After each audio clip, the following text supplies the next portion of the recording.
South Africa take on Sri Lanka in Delhi.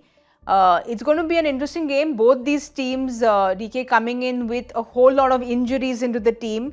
If we can have a look at the South African squad first, the big blow, of course, is no Nokia to them. But otherwise, do you think this looks like a rounded side? They are in great batting form. I can promise you, starting from Temba Bavuma, who's been in very good nick. Quinton de Kock, we all know how good he is. The middle order is what sets them as the force that they are today. Rassie van der Dussen, Aiden Markram, Henrik Klaasen and David Miller, as good a middle order as you can see. And they have a solid left-hander in David Miller. And then you have, after that, Marco Jansen, and whether they're going to play Feklukayo is the next question. But if you do see that team, they are a team you will look at it and go, come on now, you've got to make it to the semi-final. Like, that's the kind of team they have. They have two very good spinners, Keshav Maharaj and Tabraiz Shamsi. And Aiden Markram obviously gives you the off-spinning option. In terms of how good a team should be, they have it all. And Zach was telling us, off air that they have Ngidi, they have Rabada and Marco Jansen. I don't think you can expect anything more in a structure of a team, if I'm fair. It's all about now making sure all the tools come together to produce a good product. And I genuinely wish that they have a good World Cup, because they are a team, for many strange reasons in many World Cups, have found a way out at awkward times. And I hope this is the World Cup where they're going to turn things around.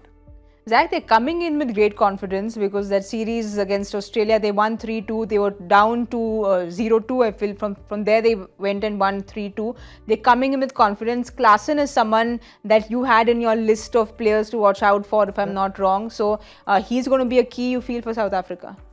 Well, I think on the whole, and DK was rightly putting out there, I was also saying that they are the dark horse of this World Cup for sure. And many are not rating them because of the history, because they found a way of not qualifying somehow or not getting to that final stage. But as a team, I think they've covered all the bases. I have a theory on this side.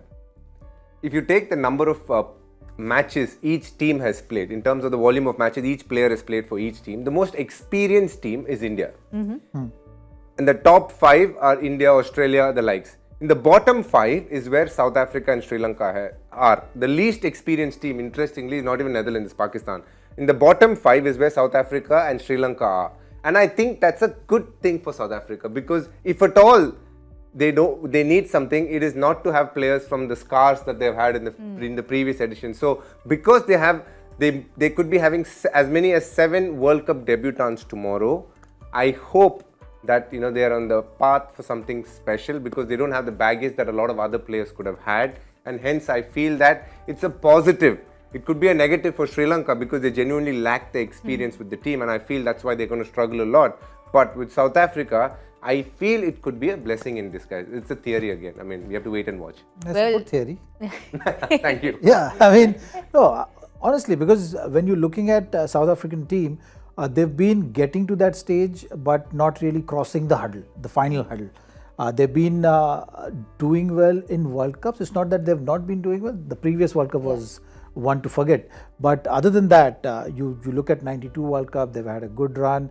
The other World Cups also, they've not been going in the World Cup saying that, okay, this team, you can't. The semi-final. So that has been the history. It's just that they've been tagged as chokers, and that is something which has not helped them. The 99 World Cup was looking like their World Cup right throughout the league phase. So looking at that, no one has been really counting them for this World Cup. But when you're looking at the squad, I think they've got the ingredients. There are some nice all-rounders. Marco Jansen is someone who is going to be good with the ball and is going to be handy with the bat. So that is going to change the dynamics. You could look at the spinners also. They've got Keshav Maharaj and Tabraiz Shamsi. Keshav Maharaj can contribute with the bat also. Kagiso Rabada is someone who is also one of the best bowlers in the world. If he hits the ground running, then it is going to be a completely different World Cup. So they have the bowling resources. They have the power in the middle overs as well if required. Miller, Klaasen, Markram, these guys have been consistent feature in the league which happens here. So they're very well aware of the conditions. Klaasen is someone who we've seen how he can put spinners under pressure. And that is going to be a very important part for any team if they have to succeed in these conditions. We've seen that in the first game against England and New Zealand. That spin factor is going to play if you're batting first and the pitch is gripping like we've seen in the both matches so far. If that is the case, then you need someone to counter that, and maybe Miller and Klaasen are going to be those batters which can put spinners under pressure and get you over par score, even if you are batting first in these conditions. So those are the things, if they start happening for them and they gain that momentum, I think this team will be difficult to stop. The only negatives, or rather the points the other teams will be looking to exploit, is one, Marco Jansen bats at 7 and that ends the batting. If they play two spinners, it's Keshav Maharaj, Shamsi and the other two.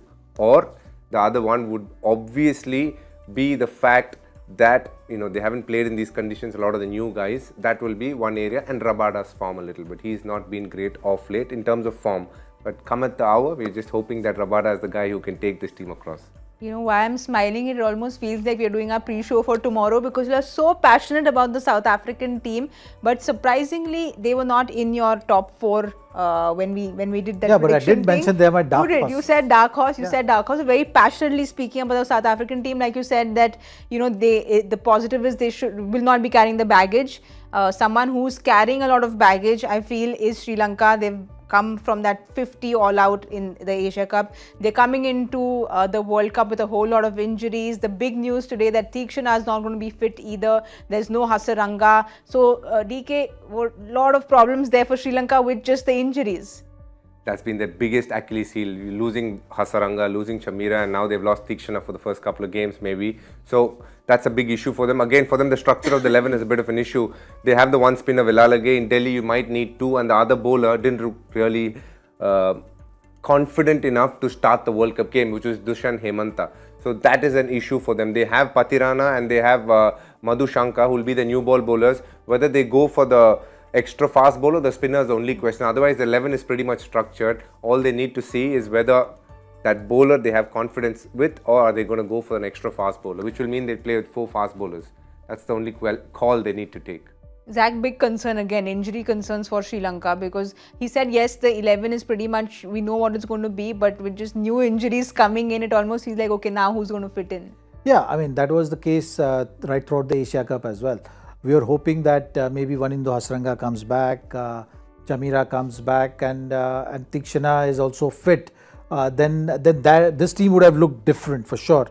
I think having Pathirana, that X factor, then Theekshana, and then having Wanindo Hasaranga, it would have made a formidable bowling lineup. They would have found a way. If they put runs on board, then they would have definitely found that way of putting any team under pressure. Also, you've seen the wickets are gripping. Yes. So if you're bowling first, that gives you that added edge. Villalage is also good. So, you would have had those 3-4 spinners, which you could have used if you're bowling first. Bit of conditions help, and restricting the team would have made things easier for them, and 1 or 2 wins then gets the whole team going.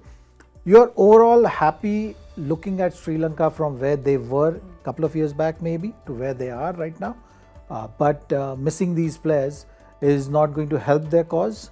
So they'll just have to figure out, maybe find a way of putting up a good show. But on the whole, you've seen a lot of good processes around this team. So you will see that in this World Cup as well. And we just have to wait and see that how far they go with that. Even if they go the distance, it's not going to be all the way that everyone knows, I think, about this team.